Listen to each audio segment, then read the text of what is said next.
Hey, are you tired of dating apps like Tinder? Why not try Burn, the first dating app for people with herpes? Warning, Repeat Offender is a long-form open discussion podcast. Topics include sensitive issues such as sex, religion, politics, race, gender, death, BDSM, MFN, CFNM, MMF, MMFM, and healthcare. Do not try this at home. Get your motherfucking ass up when I'm talking. So hold on tight. The action starts now. Oh, I'm sorry. Did I break your concentration? And here we go.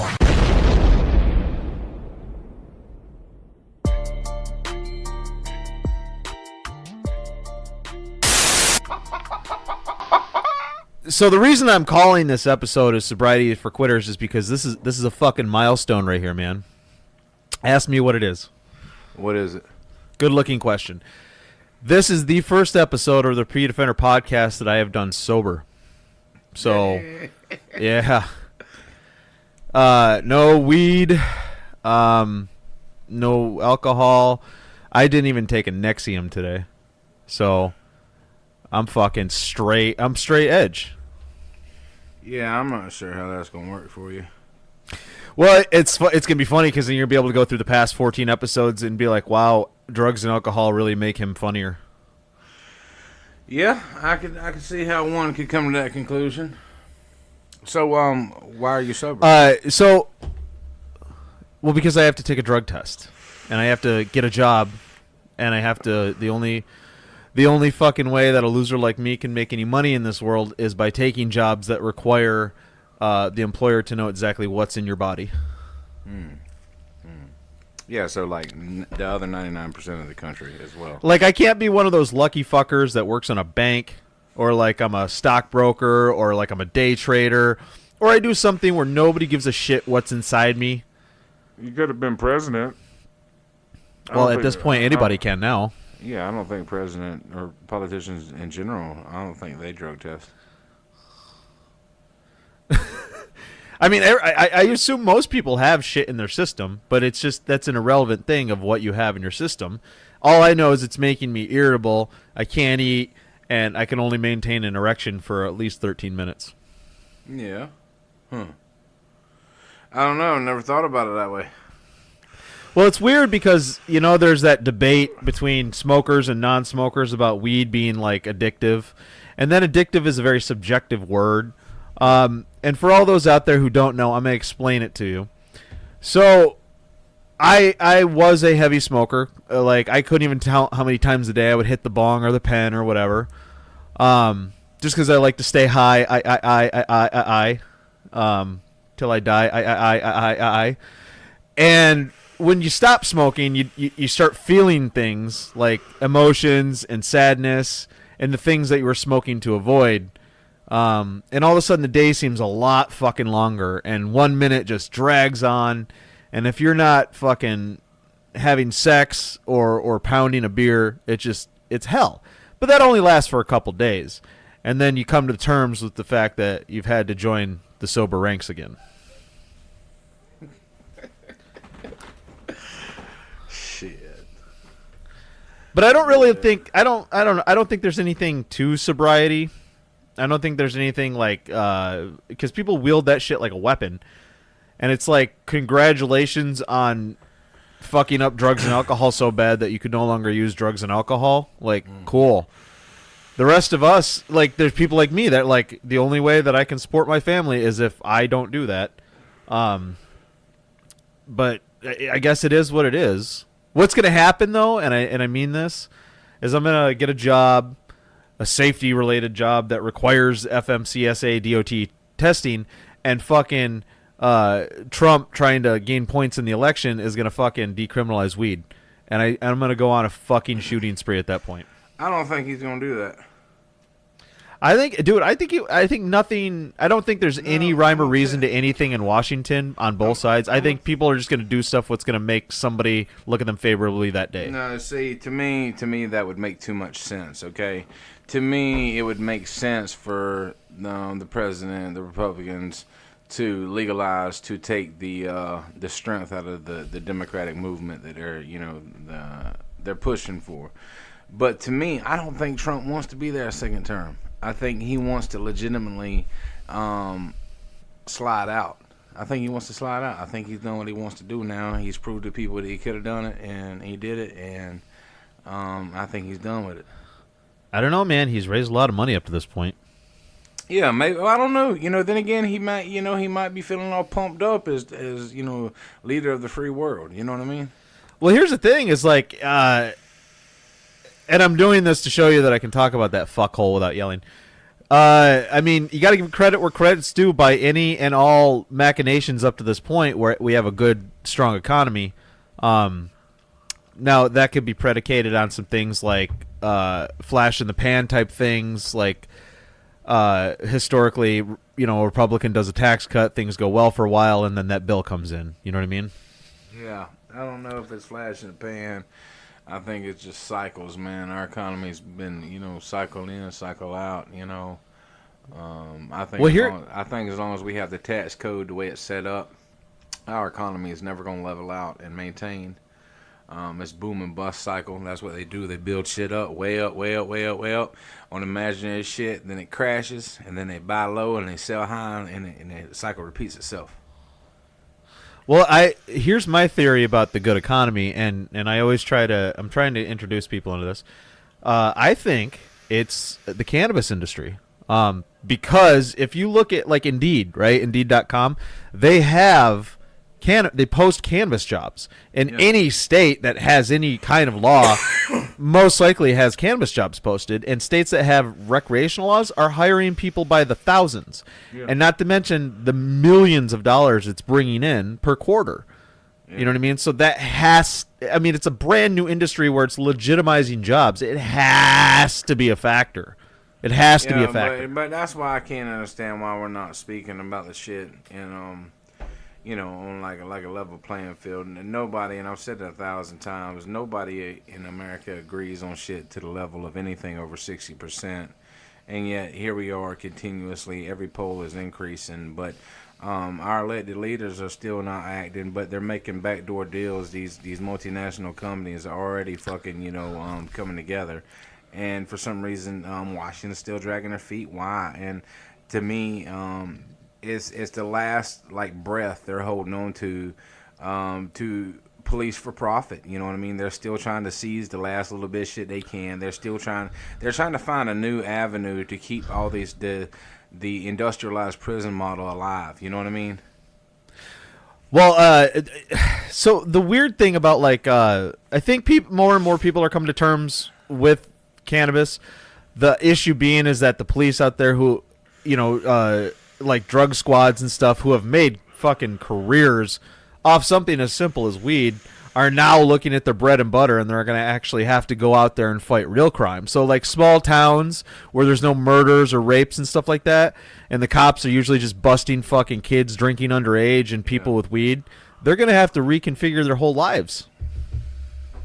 Well, and I think maybe they can actually start focusing on their fucking uncles that are touching on kids, and no pun intended to the Catholic Church on that one. You know what I mean? But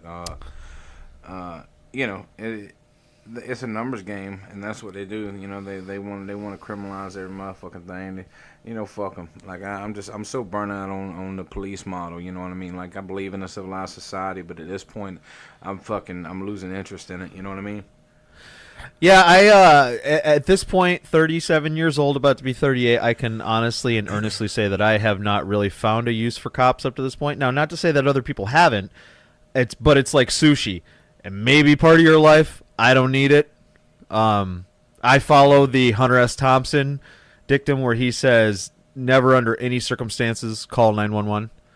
Yeah. Because once a cop gets in your life, that's like somebody throwing a turd on you. Even if it just bounces off, you're going to have a little bit of shit on you. Well, see, the problem is, nigga come up in there and kill your wife, nigga, over trying to steal a wedding ring, and you come in and you find her, you wake up, and you run in there and you're trying to save her, and you grab her and you're crying and you're slobbering out the mouth and shit. You got blood all over you, nigga.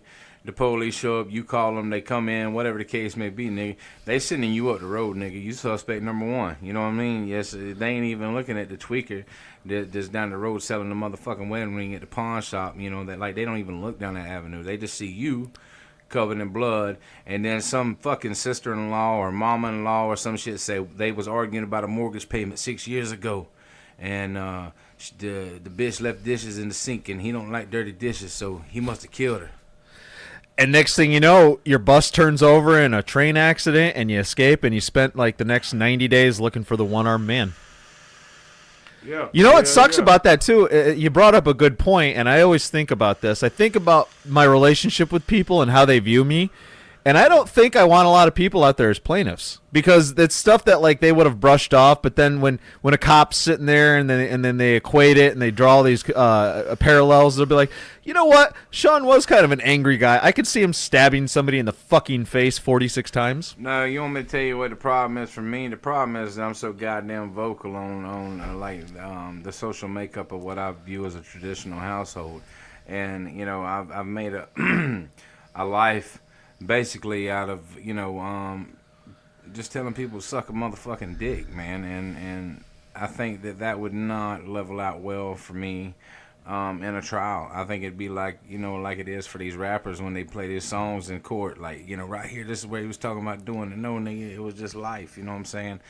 And then you flip it around the other way, the husband dies or whatever. They look at everybody he's ever fought with in a bar, everybody he's ever cussed at, but they don't be looking at the wife the way they be looking at a nigga when the bitch die. You know what I'm saying? It's a sexist motherfucking society, I'm telling you.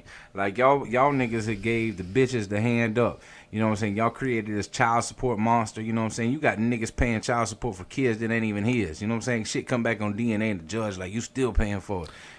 I don't know. Fuck all that shit, nigga. I don't agree with modern feminism, nigga. If modern feminism don't even mean what feminism really mean. You know what I'm saying? Well, feminism is just man-hating. It doesn't mean anything anymore. Yeah, fuck that. Don't nobody want a bitch that can bitch press a Buick. And here's my question. Actually, I'm gonna touch on two different subjects, but under the same spiritual coin. All right. When did fucking people start liking the police? Was it like when the Michael Brown thing? No. Like, because as I remember, as a kid, growing up, all the way up till now, it has always been fuck the police, avoid the police. After Mike Brown gets killed, everybody's like, we have to respect our cops. Like, why? No, they are out there man. to ticket you for money. It's revenue generation. That is y'all, man. That is y'all. Y'all created that shit, okay? Y'all motherfuckers been pushing for the socialist fucking agenda in the school, nigga, these propagation motherfucking centers, you know what I mean? And they go in there and they brainwash your motherfucking kids, and they teach them to be subordinates. They cut the wheel. This whole anti-bully shit, nigga. You know what anti-bully is? You kick that nigga in the nuts if you too motherfucking little to punch him in his fucking throat. You know what I'm saying? Take that nigga's windpipe out. You know what I'm saying? And then assert yourself. Even if you get your ass beat, you know what I'm saying? Assert yourself, and the nigga gonna leave you alone. That's anti-motherfucking bully. Bullies have been around since Genghis fucking Khan, nigga. Like the shit's been forever. You know what I'm saying? It's human nature. And but this generation here, they want to lay down, and it's like nobody's gonna come save you, nigga. You gonna be fucked up dead, nigga. Be fucking your wife, nigga. You know what I'm saying? And what you gonna lay there and ask for someone to come help you? You know what I'm saying? That's not the way the world works, man. Okay, weird flex, but okay. And the second point I wanted to make is when at what point weren't women getting the upper hand simply because they were women?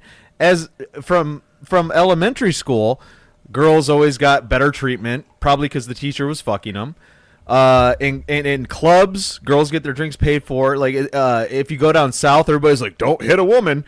Like, it's just like I don't understand what they're saying. Women are like all my life. I remember women simply by being a woman naturally get a social hand up. It's a credit card, nigga. Yeah, it is a credit card with a very high interest rate. Yeah, no, what I'm saying is, nigga, is the pussy is a modern credit card machine. It says insert your chip, nigga, and you insert it, nigga, and she eats. You know what I'm saying? But pussy is pussy. There's it's good and there's bad and there's smelly and there's stinky and there's wet and sticky and discount pussy, but like it's still really the same.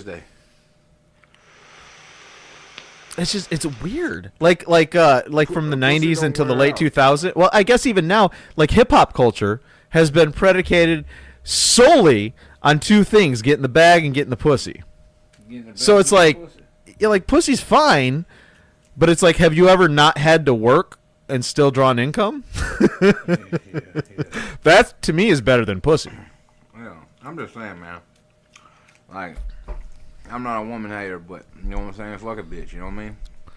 Well, like I said, in case that we become famous and this comes back on me, I want it to be said that I look at everybody the same. All I ask is that you pay attention to the fucking stoplight, and by that I mean I don't give a fuck who you are, what color you are, what you do, what you eat, what you drive, who you fuck. I want you to just fucking be a decent human being and pay attention to the people around you. If you can't do that, I don't need to hear about your racial or gender or sex issues. You can't figure out the most basic things that make a human, like don't stand in the middle of an aisle with your grocery cart and stare up at the sky. Pay attention to the stoplight. Fucking look out for people around you. When you park, don't park so close that the person front and back of you can't fucking get out. Like, you have to, like, simple small things. Work on that, and then start being like, oh, you gotta appreciate me because I'm a transgender binary fox. I don't have to appreciate nobody. I'm gonna tell you, I'm gonna be real with you. Like, nigga, fuck all of you. What I got a problem is the traffic, nigga. When it says merge, nigga, left lane closed 1 mile ahead, that means go ahead and assimilate into the fucking moving line. And that way we can all get through this merge in a timely manner, because your time is not more valuable than mine. You know what I'm saying? And then they wonder why people get snatched up at their goddamn car and with some traffic cones and shit with a big flashing orange motherfucking sign. You know what I'm saying?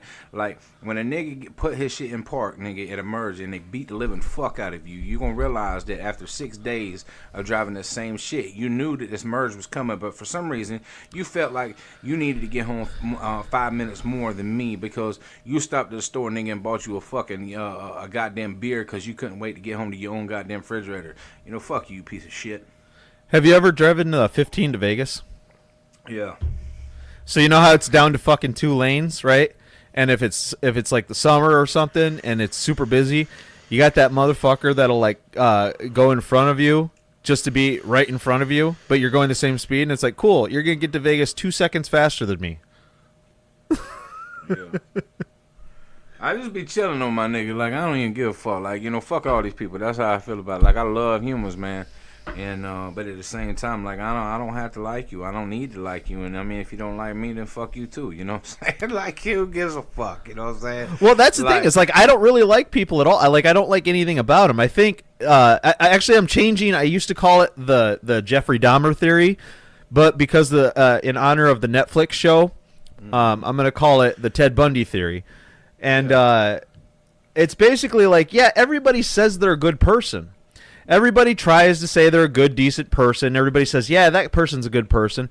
Dude, the judge who sentenced Ted Bundy said he had no animosity towards him. Jeffrey Dahmer's neighbors said he was the nicest guy in the world. Like, I think people are hiding fucked up secrets, and so therefore I'm just not going to trust you. I'm just going to like you, and if we can make money together, let's do it. Well, I'm gonna tell you like this right here, nigga. Like, I believe that people are inherently bad. I believe that they want to be good. Yeah, some people but they can't.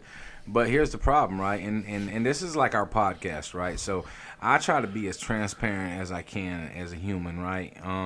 Like, I really come at this honest. My opinion sometimes it changes slightly daily, weekly, whatever. So it modifies it. I'm a work in progress, but this is a huge fucking cross to bear, right? Because when you are this honest or this transparent, or you touch on the subjects that we do with the level of openness, a lot of people can't handle that, right? So people have created this like alter ego to hide all their real beliefs, all their real opinions.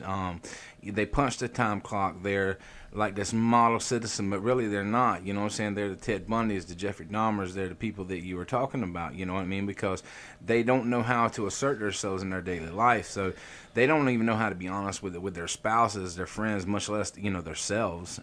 So this podcast, man, and that's what I mean when I'm like, do you? You know what I'm saying? It's like, I don't really give a fuck, right?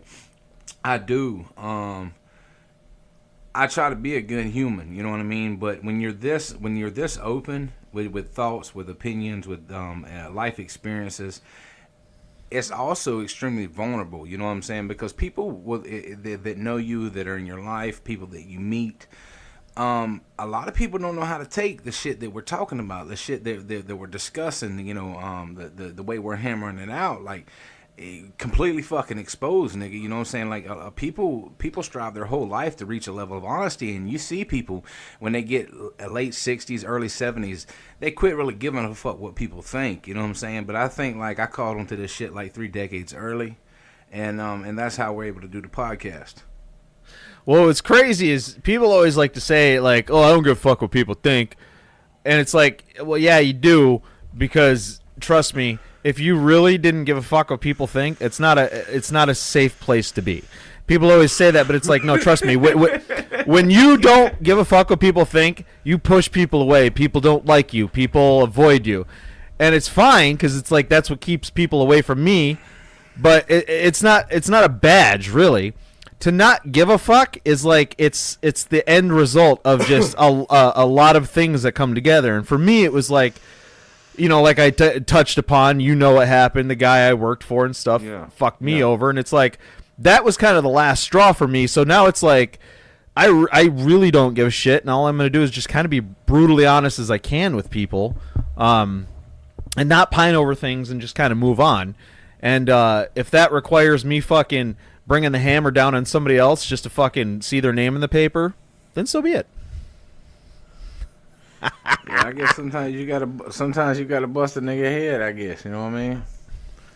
You better be careful though, because like that one nigga say on there, like, rap music good, man, but if you can't handle that shit, nigga, don't be listening to it.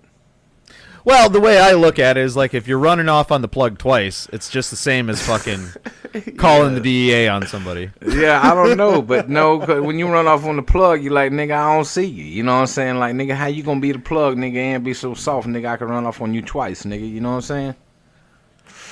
Yeah, or I mean, how could you trust somebody when you know they're just gonna fucking bring your whole world down upon you like Legos, like a retarded kid playing with blocks?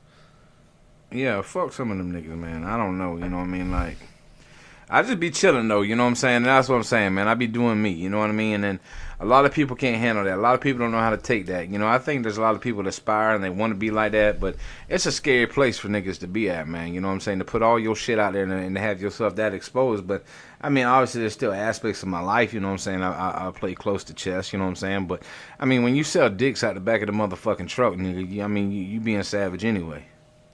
Well, I like to pull that. I like to have that thing where people underestimate you, where they think you're just like. Because me, I'm funny, I'm handsome, ruggedly handsome, slightly chubby.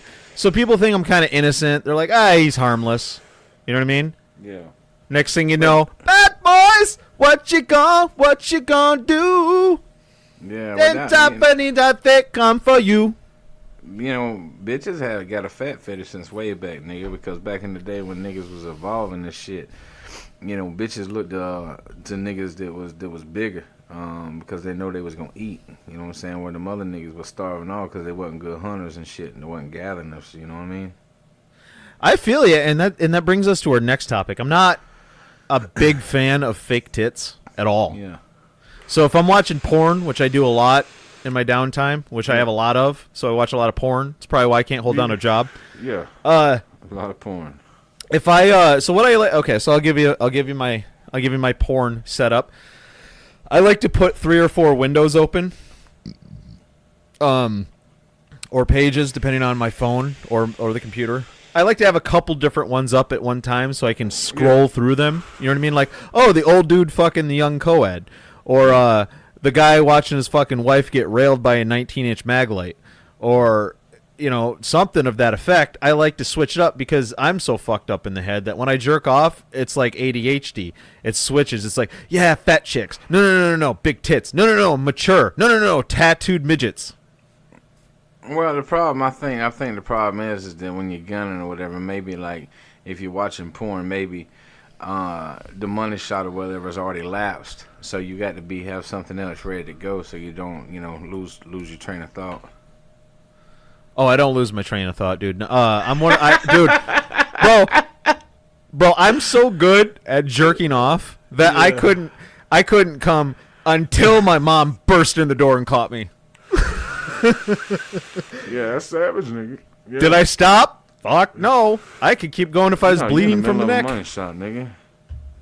Yeah. It's like, bro, I built up to this. This is like a lifelong of working hard, and now you want to retire. I'm about to retire. We should probably do some motherfucking videos or whatever, nigga, like a pay and play, you know what I'm saying, on the website, you know what I mean? What I was thinking about was, I think I told you about this. You ever heard of the Anarchist Cookbook? Yeah. Okay, so I wanted to do the podcast where we give shitty advice how to fucking trick your way through life.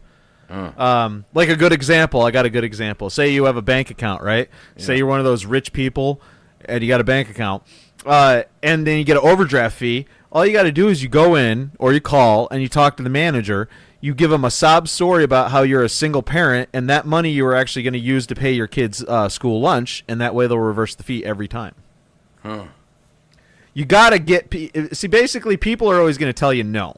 No. That's a knee-jerk reaction. No. We can't do anything. Whenever anybody ever says we can't do anything about it, well, of course you can. There's nothing you can't do anything about. So you just got to get them in that mood. And what gets people in the more compliant than, playing off their emotions? Yeah.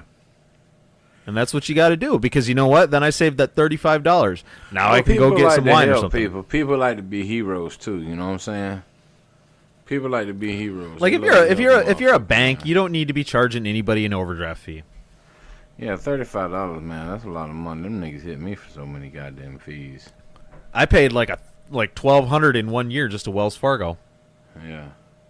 I stole a pen every time. For like a year, nigga, I was motherfucking negative on my account. Like my shit would laugh. Like, a nigga get paid, and 3 days after the bills come out, you know what I mean? Because I was in this hole, nigga, and I was almost making enough money, but it took like a year, nigga, to stop the snowball. You know what I mean?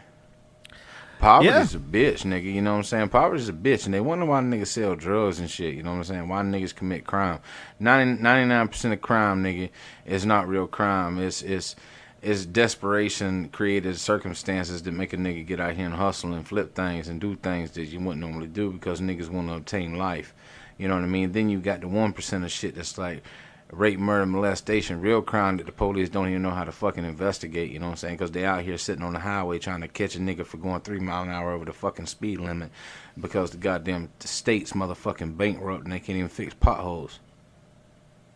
Yeah, and speaking of potholes, I mean, so like, I'll lightly use my situation. So you find yourself out of a job, you get comfortable, you get your lifestyle up, you get your bills paid, the job gets pulled out from under you, and all of a sudden you're looking for a job. Well, the job search goes on longer than 3 weeks. Now you're starting to get spread thin, frazzled, worried. Now you don't care what job you take, you just need income. That's why you end up picking something you hate, and then you work there, and then you quit. And then the best part, I'm on Indeed and Monster a lot, so all of a sudden all my social media and stuff starts showing me Indeed and Monster stuff. Yeah. And there's a Monster commercial, and this kills me because they think they're being funny, but they don't realize there's nothing you can do about what they're talking about. So it's this guy putting his son to bed, and the son's like, "Daddy, what is it like working?" And he's like, "Well, you get a job, and at first that's exciting. Then you get over it, and then you quit. So you start looking for another job. That's terrible. And it eats away at you, and you do it over and over again until you die." And then the tagline is, "Time for a better fit." What do you mean time for a better fit, motherfucker? If you ever went on Indeed and looked for jobs, they send you emails that tell you how many people have fucking applied for that job. So when you apply for a job and then it says 740 other applicants applied there and you didn't get the job, what fucking right fit are you talking about, asshole? You know, I'm going to tell you why, man. They've created a motherfucking subordinate motherfucking culture, man. Instead of like a nigga coming over, just like these rentals and shit, because I've been looking for a house while I'm waiting and trying to get me a mortgage, right? These bitches want a nigga to apply. You know what I'm saying? That's like, look, I got the money for the motherfucking house. You want a nigga to rent a house. You got a house. Let me rent this bitch. You know what I'm saying? I ain't about to suck your dick for a house, nigga. I ain't gonna suck your dick for a job. So you got people in there, and what they do is they're like, we have 749 other applicants. Why should we hire you? No, what you're really saying is, well, I work for $1 less an hour. And it's like, no, suck a dick.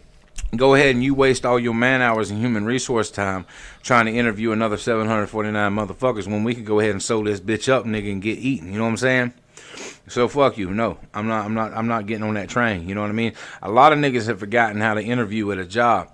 right? So they take the subordinate role on, no, you need to tell me why I need to be worried about working for your company. You know what I'm saying? Because I'm a motherfucking hand. I'm good at what I do. You know what I'm saying? Go in there with your head held high. And fuck you, nigga. You know what I'm saying? And fuck you. You know what I mean? And it's okay. Because if you keep fucking around, I'm going to start an escort service and I'm going to hire your fucking daughter. Yeah, exactly. And then next thing you know, we'll have Ivanka Trump running for fucking president in 2024. The bullshit thing is like, when you send in you send in your resume, like when you apply and it says upload your resume, then you still have to fill out the fucking application. It's like, are you looking for the people that aren't so fucking pissed off and disillusioned by job searching that they're going to spend the time going back, checking their resume, getting the timeline right? And if you're a CDL driver, the worst fucking thing is they require 10 years for some fucking stupid reason. They require 10 years, and then you have to explain gaps. What the fuck do you think a gap in employment it is, motherfucker? Unemployment. Why was I unemployed? Because there's 749 fucking applicants. Any asshole can drive a truck. If you have a CDL, you're part of thousands of fucking people. So it's not like you're fucking any better or less than anybody else. 10 years. Can you explain this gap? Can you explain this gap? Can you explain your wife's fat gap, bitch? I don't understand, man. Fuck all that shit, because niggas ain't got time to be filling that shit out. Like, nigga, look at the resume. Resume tells you what you need to know. You come in there, you ask me any questions, you call me up, you email me. We can hash this shit out, nigga. I'll swing through if it's convenient, if it's not across state lines or something. But other than that, there's no need to fill out the application until you hired. You know what I'm saying? Like, you don't need all that shit unless you hire me out. You know what I'm saying? And it's just ridiculous. I'm fucking sick of doing it to the point where, like, when I go in and interview, I have no inclination to work for the company I'm working for because I guess I'm being a procrastinator about like my thing, because clearly I need to work for myself. I can't work for somebody else. I'm too abrasive. I can't dial that shit back. If I'm sitting in a room and clearly most jobs are banal and tedious, and you're gonna find a way to pass the fucking time. For example, I worked at this pharmaceutical wholesaler. And this is why I don't like Asians. I worked at this pharmaceutical wholesaler, and first off, these motherfuckers didn't even care if you had a degree specific to what you were doing. They were literally telling applicants and people, we just want somebody with a degree, right? Yeah. So just the fact that you went to college, whoever paid for it, if you slid by with a C or D, as long as you got that fucking degree, that's all they care about, which completely makes the whole thing arbitrary. And then I lied about having a degree, and they never asked for it, so then they put me in there, right? And it was the worst job in the world. You were inspecting vials, so they would fill these vials that were like stage 1 injectables for fucking FDA trials. And our job was to sit there in a dark room under a fucking bright fluorescent lamp and spin these things and fucking stare at them to see if we could find particulates, or as the Filipinos say, particulates, or glass or something. And we would go through like 400 of these, and it's it's boring. That sounded more Indian than Filipino. Man, particulates. You got to find the particulates. Yeah, that sounds more Indian. Trust me, dude. I've been knee deep in Tagalog. Baka baka baka baka baka baka baka. Yeah. And it smells like reheated tilapia in the microwave. Man, a lot of shit smell like curry, nigga. If you go into these motherfucking stores and shit, nigga, it smell like incense and curry, my nigga. Like, real talk. Think about it. Yeah. Your food shouldn't be that fucking pungent. I'm just saying, like, nigga, like, I went into this motherfucking store, and they hired white people so that the local rednecks thought that white people owned the store, but really the Indians own it, and which is whatever it is, what it is, nigga. And then finally the rules was up. Everybody knew that the Indians actually owned it, so the Indians, fired all the white people and started working. Then they sponsored their cousins, and they would give them money, and they would put it on these prepaid Visa cards, so they could, when they went back home to India, they could get the money through customs because it was on the plastic card. You know what I'm saying? And have you ever seen a fat Persian teenager? No. So, anyways, I went in there and these niggas are doing business with people and shit, but this nigga eating this curry motherfucking food, nigga, with his hands, right? Nigga don't use no forks, no, it's rice and shit, nigga. And it's like this nigga been handling all that money, all these dirty ass niggas and shit, and then he eating this motherfucking curry rice shit, nigga. And I don't know how he did it, but nigga, do you? Or the people that like smack their lips. Where'd you go? Hello. You disappear? You disappear on me? Where'd the nigga go? Did he die? You there? I guess I'm alone here.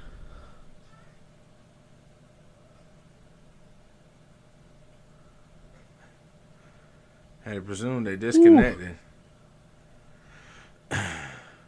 Well, I guess I'm here by myself. Looks like the internet connection dropped. I'm not sure. Dropped my co-host. Been a country singer. Holy shit. That's what I get. I live. And we're back. So there was some technical issues involving people who never really graduated high school, a Gadsden flag and a Confederate flag. Those things mixed together fell into the category of how to fuck up things for your neighbors because my dumbass is cutting in a new fucking in-ground pool with a chainsaw and I hit a fucking power line. That's funny. God damn fucking... Look, Yeah, I'm sitting there talking to myself, and I'm like, where did this motherfucker go? And then I'm like, did he hang up on me? All of a sudden, I'm getting all fucking Craig's girlfriend from Friday, like, you ain't got to lie. yeah, I thought that the Koreans took you. I thought they came in, the government killed your whole family, and I was going to see it on the news saying that you had lost your shit and done a murder-suicide. Well, it's because I talk shit about the Kentucky Derby. Look, Did you watch that? No, I don't watch. Who the fuck watches horse racing? A lot of fucking people, but the worst part is they don't watch it for the horse racing. They do it because they get to dress up like douchebags from the 1920s, and all the fucking sluts get to put on big flowery fucking hats. The race is what, like 30 seconds or a minute or something like that? It's more of a FOMO. It's more of like a fear of missing out. I don't know what it is, but it's a crying shame when people spend more money on goddamn horses than they do humans. It's a social thing, dude. Nobody in their right mind gives a fat baby's dick about fucking horse racing unless you're betting on it. They just I lived in San Diego, Del Mar, the West Coast Kentucky Derby, and it was like the people would trip over themselves to fucking get all dressed up and go to that fucking place and take pictures and hashtag Del Mar opening day. Those people don't care about horse racing. They care about hanging out with their friends, which is fine, but you're like doing something you fucking it's like you're going to a vegan festival to look for pussy and get a steak afterwards. Yeah, I don't know. It seemed like the goddamn animal rights people be down there protesting that shit. I mean, they're going to kill some dogs and kill some greyhounds. As long as they can run the mile track and win us some money, that's all we care about. I don't know. Like, it just seems like the most boring shit in fucking the world to go watch some goddamn horses running a fucking circle with little miniature men riding them. Well, what I think is dumb is their names. So my wife and her family, they're big into like breeding dogs, and her mom used to show dogs and stuff. And I learned something about it is that to show dogs, on top of the fact that you have to be a big vacuous giant piece of shit, you have to come up with like a completely original name for your dog. So instead of like a silly name or something, these people put like 5 or 6 words together in a sentence to name this dog. So one of them, and I hope you listen to this, so fuck you. One of them, I swear to God, the dog's name was Citrine. I don't know how you spell it. My heart, my soul, my money. And the ma was M apostrophe soul, M apostrophe heart, M apostrophe money. Who the fuck... What kind of white motherfucker sat down and thought of that fucking name for their golden retriever to go show it? You want me to tell you what kind of motherfucker? A motherfucker that thinks a goddamn Trampoline in a motherfucking yard is fucking goddamn white trash shit. That's the kind of motherfucker. That fucking thing is a trampoline in the front yard is more white trash than a fucking cloth bathtub with a transmission in it. That's absolutely motherfucking un-American. There's a Wikipedia. There's a Wikipedia about it. I'll pull it up right now. It says it's a coming of age. It's coming of age. A kid has to participate in the jumping of the trampoline. Okay. Yeah, that's why we go to our friends' house that live in trailers. I don't need it in my yard. I have property that's value. fucking terrible. See, that's where this whole fucking 25-year-old fucking coffee barista fucking art degree on federal fucking funding that can't find a job, comes from. Okay, as his parents didn't want a fucking trampoline. Here's this thing about like the people that get art degrees and stuff. I get that you wanted to do something after high school, but there's motherfuckers making like 7 figures off Instagram. You don't need a degree anymore. You don't even need to fucking have a skill. Like Kim Kardashian gets $500,000 per Instagram post. You're really going to go fucking spend 4 years and go into debt because you wanted to learn the history of the Renaissance era? No, it's because they're goddamn lazy. That's why. All right, they're fucking. Like you have to get up at a certain time. Yeah, no, you got to take a test. You don't have to go to class at all, okay? 0 class. You don't have to attend shit. All you got to do is be able to pass your fucking test, okay? That's the only thing you got to fucking do. You know what's weird? You wake up, you hit up a bowl a couple times, and then you go to the fucking library, to the fucking study session with the fucking smart kid that actually went to class, and then you pass the test with a fucking C or a D, and you're good. What's weird is like film school. Because it's like with the invention of like Instagram, YouTube, the iPhone, like there was like, I forgot what movie it was, but there was a movie shot on an iPhone. I'm sure there's dozens of movies at this point shot on an iPhone. So why the fuck? I mean, I guess networking connections through film school, but this isn't the Spielberg era anymore. Motherfuckers can get by without any specialized degree. The only thing you can't fake is like skills. You gotta, like, if you're a mechanic, you gotta be ASE. You know, you gotta have your welder's card or whatever the fuck. Yeah, and you know what the crying shame is? Anybody with a fucking skill is at the bottom of the fucking pay scale. I think they should switch it to where people seeking jobs conducive to their degree have to do the drug test, and skilled people should be able to do what the fuck they want. Yeah, absolutely. Absolutely. Because it's like, if I want to get under a car and fix a transmission because there's billions of cars in the world, I should be able to go home and smoke weed. But if you're fucking like, well, instead of working, I kind of want to, pursue a degree, and then I want to kind of see where it takes me, and when I get out of college, I want to go to Europe for a couple months. You should be drug tested every time you apply for a job. Yeah, I can see. Because you're not helping anybody. Like, nobody that goes to college for an art degree, you're not looking to help the world. You're looking to get a job where you can make some money. Welders put things together. Mechanics fix cars so you can go get your Starbucks in a drive-thru, which is the laziest fucking thing I've ever heard of. Like, get your fucking fat ass out and go get your goddamn expensive coffee. Sit in a fucking line. You're not even getting food unless you get one of those delicious little egg fucking quiche things, but whatever. Them be the same motherfuckers that's in your camp, you know what I mean? And then they want to protest fucking global warming and fucking fossil fuels, and they pull through in their goddamn Escalade to buy their motherfucking overpriced coffee. That's funding the whole goddamn fake green tree movement, you know what I mean?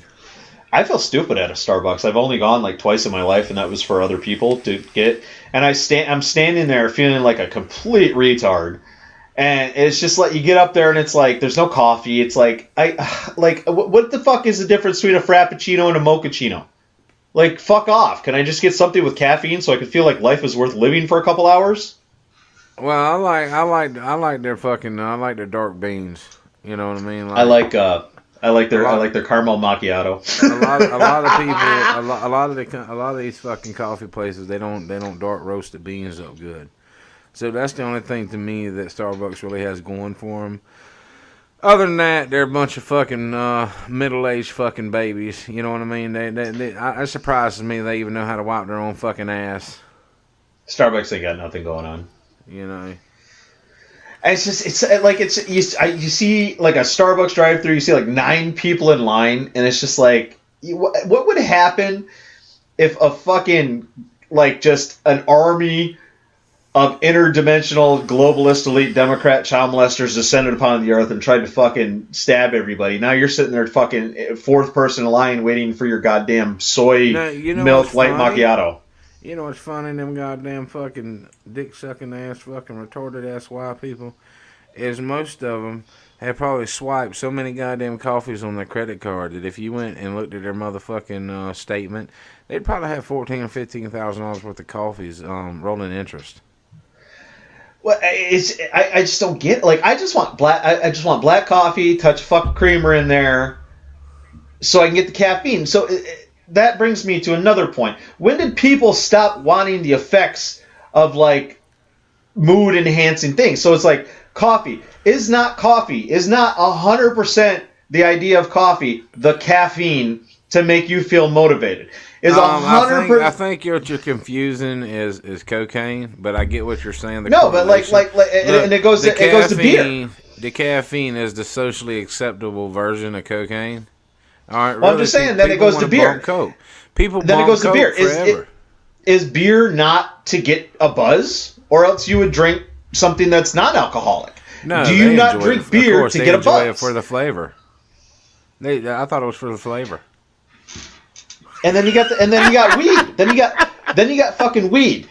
They're so nuts deep in this patient thing. Like, think about the patients. Motherfucker, the patients is how they sold it to the conservatives. Nobody gives a fuck about you in a wheelchair. 99.9% of us want to get high because people's voices are annoying, and I want to forget my day of having to deal with shitty people so I can keep my phone on. Yeah, look, a lot of it was window dressing, so you're melding two things. I legitimately I hate not being high. I hate it. I hate not being high. Listen, okay, all right, we understand. You. I hate not being high. I haven't smoked reefer in goddamn fucking years, but that's not the point. I still believe in the medicinal value of it. However, most people are selfish, and it doesn't matter what package we had to put it in as a collective to push it, okay, to make it acceptable so people can alleviate the fucking guilty conscience of 60 or 70 years of fucking programming from the government, you know.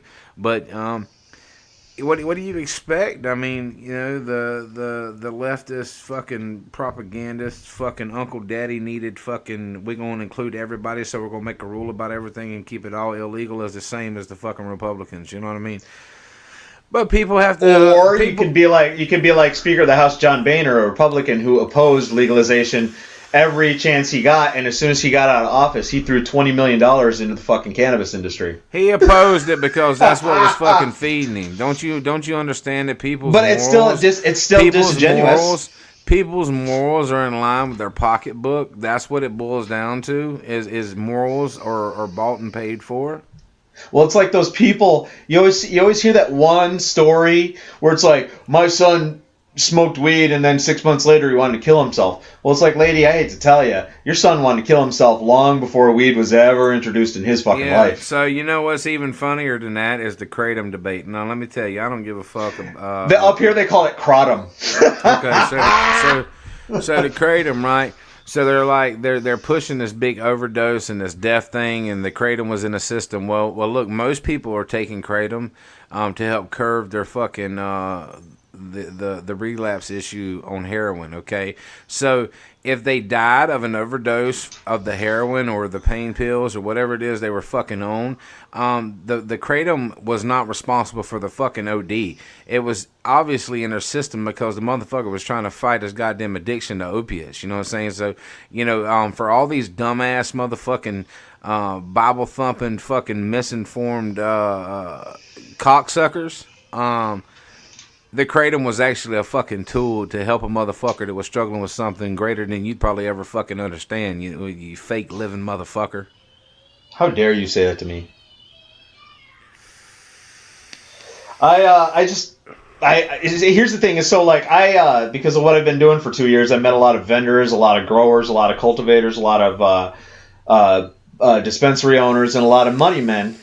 And you know, these motherfuckers are out there buying Escalades, they're counting stacks, they're buying houses, they're going on trips, but then they get on social media and they're like, we're here for the patients. Hashtag patients. Motherfucker, like, God. Yeah. You own a dispensary, but you've sold $10,000 worth of weed on the black market. You're going to fucking sit there and tell the public you're in for the patients? This is why the world is the way it is. Yeah, I guess. I don't know. That's why we have the Repeat Offender podcast, and all the listeners out there. I swear to God that one day when I open a fucking dispensary, I'll be like, well, I do this because motherfucker, I'm going to Costa Rica later, Nicholas. And I'll step over somebody in a fucking wheelchair and hand them a pre-roll when I do it. Yeah. And then somebody will be like, why didn't you walk around the wheelchair? I'll be like, fuck off. Here's a pre-roll. You know, the wheelchair, man, I don't know. You know, like some motherfuckers that got like hurt, like a nigga with a missing leg or something, like an old nigga. He don't want you to help him. You know what I'm saying? Like, he don't want you to be like, excuse me, or my bad. The guy with the one leg knows how to get places. Nigga want to be prideful. Nigga want to feel like he can still do some shit. You know what I'm saying? So sometimes I don't know whether it's nice to be courteous to these niggas, man, or let that nigga just bull through. You know what I'm saying? And throw his drink and be like pussy. You know what I mean? It goes back to why I'm so disillusioned as an adult. Now, it has nothing to do with my upbringing or the fact that I never took pride in myself in my 20s, but it's just people are out there throwing bullshit, fake excuses to hide their exterior of selfishness and being greedy. Nobody fucking cares about some kid with MS in New Hampshire whose dad fucking pours cannabis oil into his fucking throat, and through clever editing, he stops shaking after 30 seconds. No, that's not true. Don't say that, man. Because look, real talk. So real talk. Here's where I'm gonna hit you. This is me, and my views and my opinions, right? I think that there's a melding of the two. I think that there is a group of people that genuinely care about other people, and I think a lot of people that don't fully, genuinely care. I think they do care, and then there's another side that is the money side and the selfish side. However, there's a lot of niggas that actually have motherfucking stopped shaking for the motherfucking weed, nigga. Like real talk, you know what I'm saying? No, there's a lot of niggas. is. Listen, there's a lot of niggas that wouldn't be on pain pills right now and OD'd in the motherfucking street on heroin if the motherfuckers would have been on the motherfucking burn a motherfucking blunt and not violated their probation because they was burning a J to keep themselves level. You know what I mean? It's like them niggas been giving me pain pills since I was 17 motherfucking years old. You know what I'm saying? 90 Percocet, 10 650s, and then they switched them over to the 10 325. So, if I was like really into my pills, like, and took them 3 times, 4 times, 5 times a day, you know what I mean? Then I'd probably been strung out on the heroin too. You know what I mean? But, me personally, I would have just rather burned a motherfucking blunt, nigga, and went to sleep. But, society has it. Society has it. Niggas eat pills because they were legal, because a nigga can still go to work and take his pain pills. The same reason why so many motherfuckers are alcoholics, you know what I'm saying, is because it's socially motherfucking acceptable. I can go have a steak dinner, nigga, and order a goddamn mixed drink with my motherfucking dinner, you know what I mean? But God forbid a bitch smoke a motherfucking blunt because you're unemployed. No, I get it. I'm just saying those people that you're talking about, out of what is there, like 11 billion people on Earth? A lot of people are innumerate. They don't take into consideration how big that number is, 11 billion. The people you're talking about represent maybe less than 1%. Kind of like here, listen, for example, so like the thing with when we put our kids in class, and then they're like, well, one motherfucker has a peanut allergy, so you can't bring food into class. Well, I'm sorry, your little genetic defect can't have peanuts, but that is one kid out of 30. And if you expand that, the people who have peanut allergies, the people who have vaccine fucking injuries are such a small, unrecordable part of society that they can't be used as the basis for making decisions. It's like, I'm sorry some people end up retarded. I'm sorry some people fucking die at birth. I'm sorry that fucking, bad things happen to a percentage of people, but it is not everyone. It is not everyone. We can't stop the train for the 3 people that are rushing to get on because they were late or because God gave them a fucking bum foot.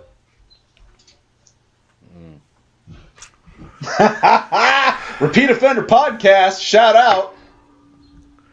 Yeah, I don't know, man. I'll just be trying to do me. Like, I can't even control or fathom the amount of people in the world, and that's where all the chaos comes from. When we became civilized, we moved away from survival of the fittest and natural selection, and this is what we end up with. And everybody pointing fingers, everybody trying to make decisions instead of just doing them, you know what I mean? But, like, a motherfucker shouldn't be able to tell me legally or incarcerate me for what I choose to put into my own body. I don't give a fuck. No, if it's a 100%. piercing, a tattoo needle, a horse dick, heroin, weed.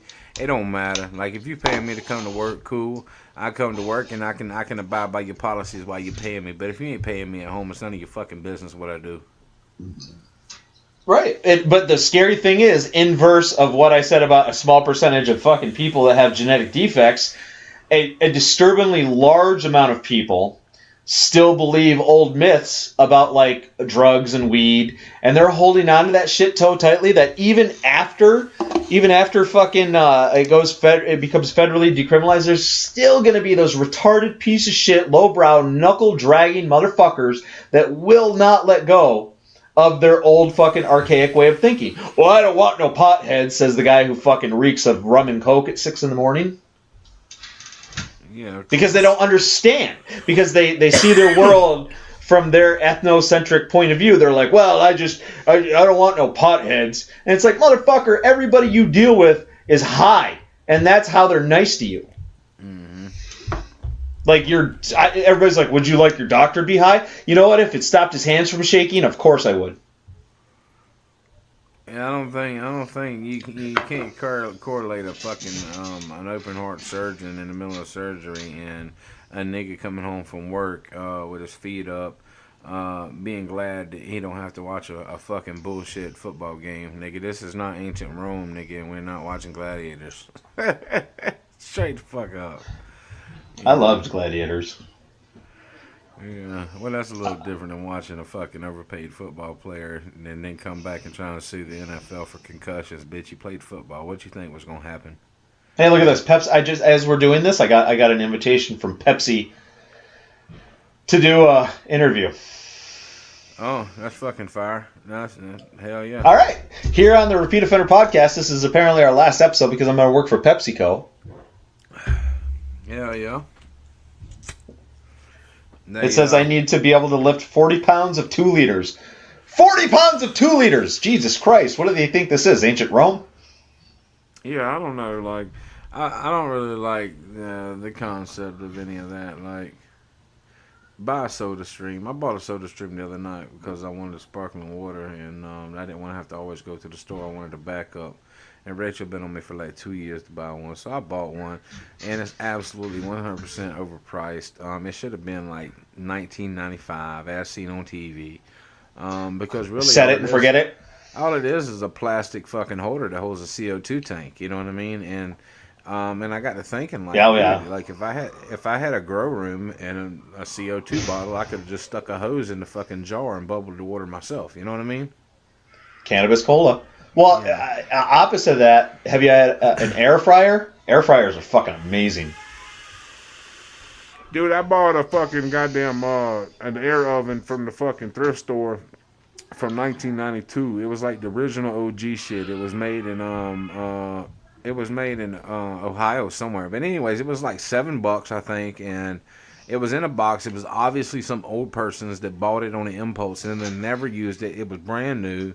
It still had like the tape and shit on it, you know what I mean? And that bitch is a fucking beast, nigga. I'm talking about it is so savage, man.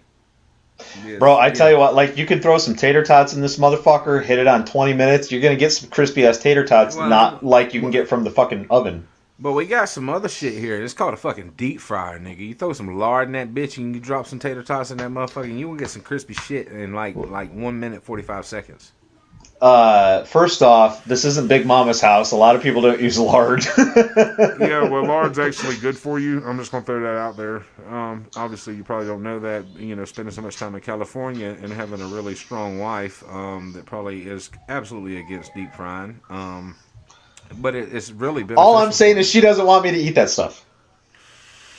Look, the problem with deep frying is not lard. The problem with deep frying is vegetable oil. Okay, vegetable oil is fucking disgusting. It makes people nauseous. It smells like piss. It tastes like fucking piss.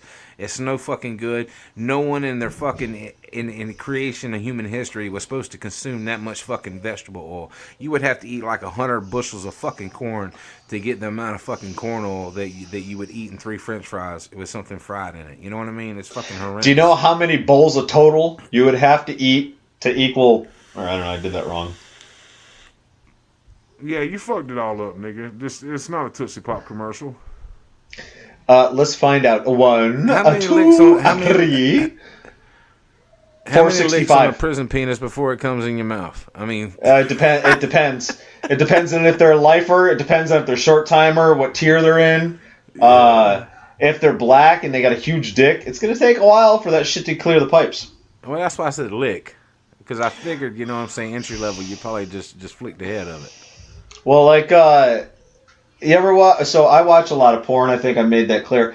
And it's rare that you'll ever see a black dude with a huge... Or, you know what? It's rare you'll see anybody with a huge dick produce a vibrant cum shot. Because a lot is lost in translation and the way up the pipe. Yeah, I think a lot of it's probably still sitting, and that's why you got to reach back at the bottom and give it the last milk and choke it up and run it out. What was that dude's name? Peter North.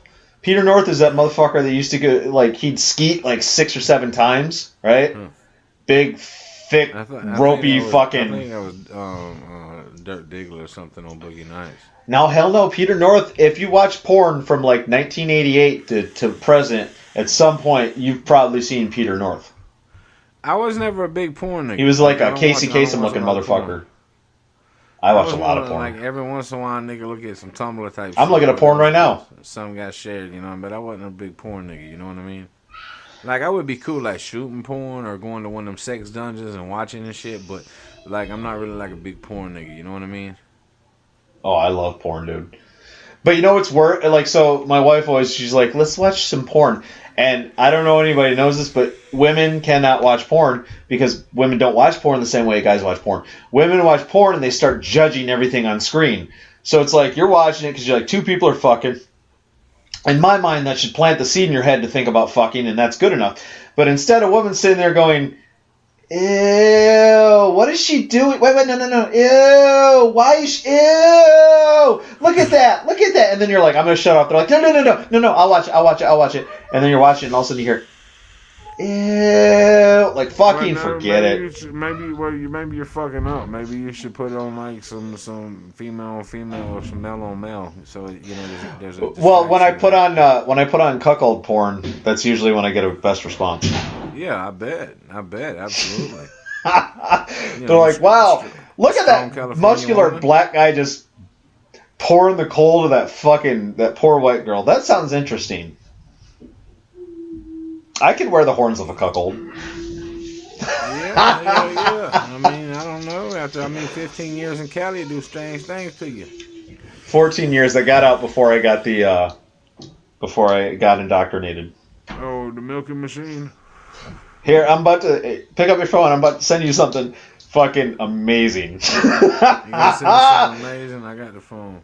But it's gonna be on your facey space, so you gotta look at your facey space. We're looking. I'm looking.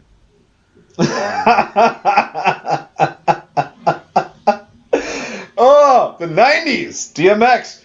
Oh, fucking day. Fuck what you heard. It's what you hearing.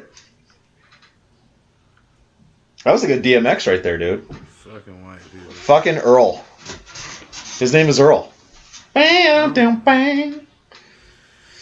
Yeah, man. I don't know. I just be chilling though. You know what I'm saying? Like. The DMX thing got you fucked up. Yeah, I know. I was looking at this picture of Trump as a fucking golden fucking bull. Golden cap. Caught them Israelites in decline. Caught them backsliding. Nigga. Somebody put tits on it. Backsliding. They came down that Sinai peak and he saw them Israelites in decline. They were worshiping a golden calf. They were worshiping the false idol. And what did he do? The only thing you can do. He went upside the head. He smote them. You know what smoting is, right? To smite, I smite, you smite, we smote. I could be a preacher. Why didn't you put it on where you could share that shit, nigga?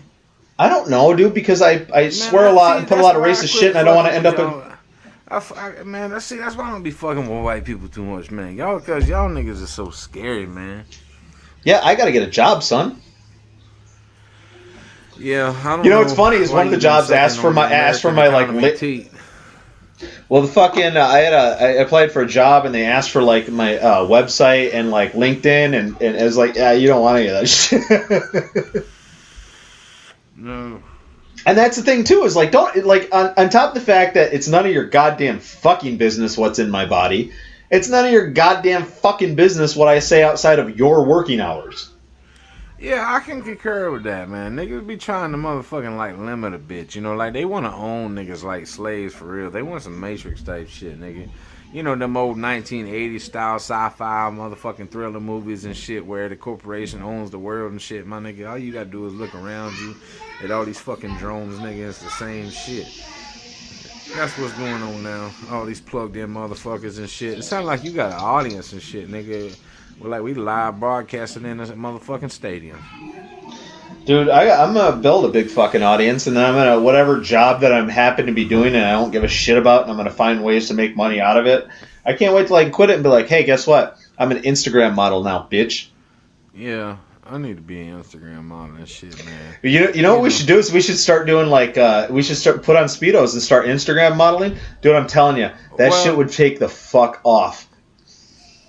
Man, I'm wanting to get the web page up and shit so people can go on in there and they can listen to our clips and shit we want to share and, you know, start merchandising for them and shit. Because a lot of niggas, I've had a lot of interest in, like, the hats and the stickers and shit and the catchphrases and shit. Niggas is wanting that shit, man. So from what I've gathered, a lot of what they do is it's called teespring.com. Teespring.com! You could be a sponsor! And I guess they, The only issue I've had with that is like this is the 15th episode. Like there's nothing more pretentious than like somebody puts up one episode and they're like, buy our merch. Bitch, I don't even know if I like you yet. Yeah, like, but I've been married 4 years or 5 years or something.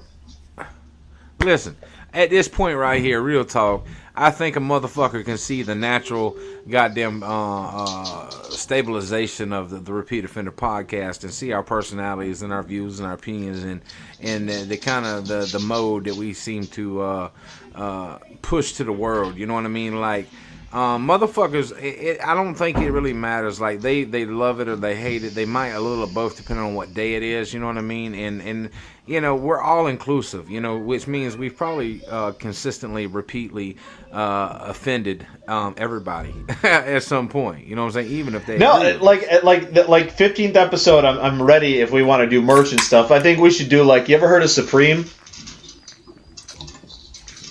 Pizza? Almost. Good question though. Supreme is like it's this fucking thing.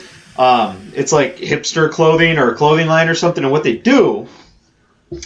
Hold on, I'm pissing into a bottle. What they do is they slap Supreme, like the name Supreme. Shout out to Supreme, you can be a sponsor. They slap Supreme on any stupid thing. So there's like Supreme fire hydrants, Supreme like axe, like an axe, like Supreme fucking like headband, like any stupid object they'll slap Supreme on it. And I guess it started as a joke. And now, like, you got all these fucking SoundCloud, Instagram mumble rappers wearing Supreme shit.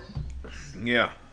So it's like, whatever, dude. That's what we should do. We should do, instead of, like, T-shirts, because every motherfucker's got a T-shirt, we should do stuff like Supreme fucking, I don't know, I can't think of it. Supreme cat litter. I don't know about Supreme, nigga. But or like, repeat offender cat litter.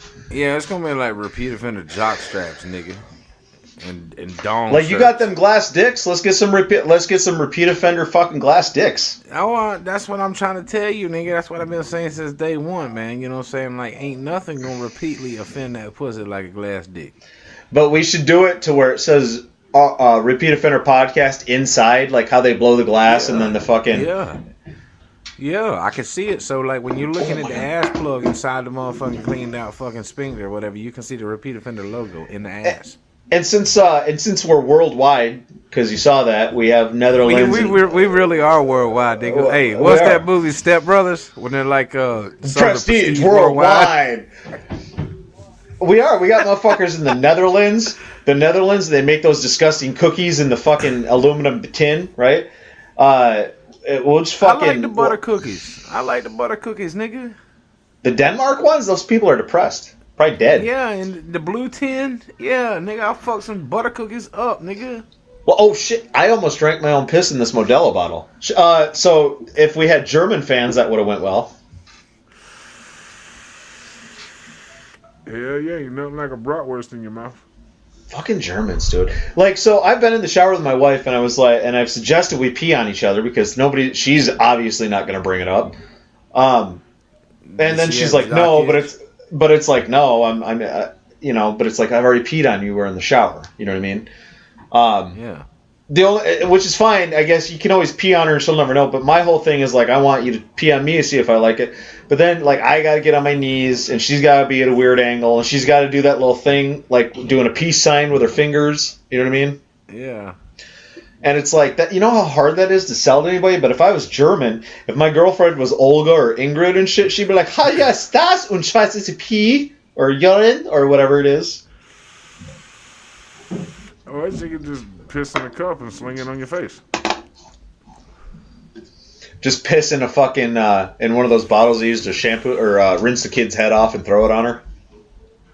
Yeah, just and then she could just like squirt it, squeeze it. Psh, or the fact that you're in a shower and it just washes right off, and then you're still in a position. Or you could just go ahead and take the submissive position and get on your fucking knees and let her hike the leg up. Well, that's what I'm saying. Like to see if I even like it. It's like you're sitting here, you're bitching to me because I won't try to exercise. You're bitching to me because I won't try vegetables. But when I'm interested in trying something, you're not 100% on board with me. Yeah, well, you need to sell it, package it as exercise, right? Because not only are you I tried to tell her that by getting down and getting back up. Yeah. I tried to tell her that urine is sterile. Yeah. Have you never seen probably some nutrients? Probably some nutrients in that shit. Have you never seen fucking Dodgeball? Wrong? Is it wrong for me to drink my own urine? Probably, but it's sterile and I like the taste. Well, that one motherfucker that got trapped, that movie they made, what was it, like 72 hours, 170 something hours? 127 hours? Yeah, and the nigga drank his own piss, and they said you can drink it twice before it becomes toxic, you know what I mean? Because your body's purging at that point. But, the worst part of that whole movie was that nigga cutting that nerve, and when it ringed in his head, nigga, because I could feel that bitch. Oof. I can't think of that shit, dude. Yep. So you just got. We're 35 minutes deep, dude. This is like an hour and 10 minutes on this one. Yeah. So but you're gonna have to edit some out from the other one and shit, make them bitches merge and shit. What was that one motherfucking movie, nigga? Was it The Hangover where the nigga came over to do the wet work and laid the motherfucking plastic sheet down? No, that was what? That was American Psycho. The Bosses. No, it was. Oh, it was Horrible Bosses. No, what's your name, motherfucker? No, not motherfucker, motherfucker. Yeah. So that's all you gotta do is you gotta go in the room and if you ain't got plastic, rip the shower curtain and then lay it on the ground and she's gonna be like, "What you gonna do?" You know what I'm saying? And be like, "All you gotta do is stand over top of me," and then boom, it's easy. It's the cleanup's there. You're good to go. I 100% agree with you. I just gotta get my wife or somebody else on board. And then you could videotape it on the iPhone and sell it for amateur porn. Yeah, you could. I like amateur porn too. Yeah, we should probably have an amateur porn link on the webpage too. I bet you if I hounded Pornhub for platinum members only, like platinum members could buy into the porn site. I gotta figure out a way to be able to tag the webpage because I followed this fucking horror movie fan page thing and they were asking for good podcasts. I was like, this is a fucking perfect chance, and I typed in repeat offender, but it didn't come up as being able to tag, even though we're our own page. And it's like I need a goddamn 14-year-old to show me this social media shit because I thought it was plug and play. Rachel's good at that shit, man. We're gonna have to set up and get organized here. I've been working a lot. I've been distracted. We've had a lot of things going on and whatnot. And but I think over the course of maybe the next 2-3 weeks or whatever, we can get organized on some of this. Media and plugins and shit like that, man. Yeah, it's deeply confusing because it's like there's people that repost other people's tweets and they don't put original content up or they just post pictures of something. Like who's that motherfucker? Wiz Khalifa. Wiz Khalifa. I think it's Wiz Khalifa. Last year, the year before, this motherfucker was posting close-ups of his ear. And I said that exactly like it is. He would fucking take a picture of like his chin or his ear, and it would still get fucking 600,000 likes. Yeah, man, that's because people just be into whatever, nigga. Like, damn, that nigga posted his chin. You know what I'm saying? Like, that's what the weed culture is right there. And I dig it. I dig it. But what it does is, I mean, I don't know. Maybe I'm gonna start stretching the skin out. I'm gonna start stretching the skin on my nutsack and taking a close up. and seeing how That's a long that brain lasts. pop, nigga. If you grab it up by the dick, by the tank, nigga, and squeeze it, nigga, and if it's shaved or whatever, it'll look like a brain, nigga. It's super shaved. In fact, it's so shaved there's cut marks and toilet paper all over it. Yeah, that'd probably be a real picture too. You could probably do that. Like that shit probably go viral, nigga. Oh yeah, 100%. Yeah, cut nuts, nigga. Yeah, you be like, I tried the motherfucking what the fuck is that shit called when they cut a nigga nuts? Vasectomy. Yeah, nigga, try to do a homemade vasectomy, nigga. We could sell Repeat Offender Podcast homemade vasectomy kits. Yeah, like if you ever decided you needed that, nigga, you know I got you, man. Like I'll help you out with that. To get a vasectomy? Yeah, like I'll cut your nuts for you. Oh, I thought you were gonna pay for it. I tried to sneak off. What I'm saying is, man, I got this piercing shit at the house, you know, and like I've done a lot of piercings, man. I've done nipples, I've done ears, I've done noses and shit. But the one thing I ain't been able to do is because niggas are scared. Cause you know I'm a big dude, and I think they get uncomfortable and stuff because I got big hands, and you know how penis will probably look smaller in my hands than it does in their own hands. But I've been trying to talk a nigga and let me pierce their dick. Do you like random people or people you know? Well, just whoever. Like if it comes up in conversation, be like, nigga, I'll pierce your dick for you. Like, hey, are you guys hungry? Hey, I'll pierce your dick for you. Yeah, like I don't really give a fuck, nigga. By the point we're talking about dick piercings, I've already talked about ass plugs with them. I asked them why God put a prostate in their asshole. You know what I'm saying? Shit like that. And niggas get all weird. I'm like, no, nigga. Like y'all niggas talking about, oh shit, I ain't into no ass play. And I'm like, well, I'm gonna be honest with you. Statistically, like at least 2 of you are taking dick in the ass. You know what I'm saying? Like That's statistically speaking. Statistically speaking, 2 of y'all are taking dick in the ass, and I'm cool with it. Like, do you, right? And I don't care if, quote unquote, you need to buy it for your old lady, but I got ass plugs for sale, nigga. You know what I'm saying? And I think we should end on the ass plugs, dude. Yeah, end on the ass plugs, nigga. I think it's a good idea. So any listeners out there, we're gonna start being diligent about coming up with merchandise for you guys, for the Irish and the people from the Netherlands and the one person in Canada. We got some shit you guys want to buy. Even if you don't listen to the podcast, I want you to rock the shirt because this is the beginning stages. This is a baby, right? This is an infant. And like most infants, you can get money for them when you do your taxes. Outside of that, it's going to get better. This is episode 15. Can you imagine 30?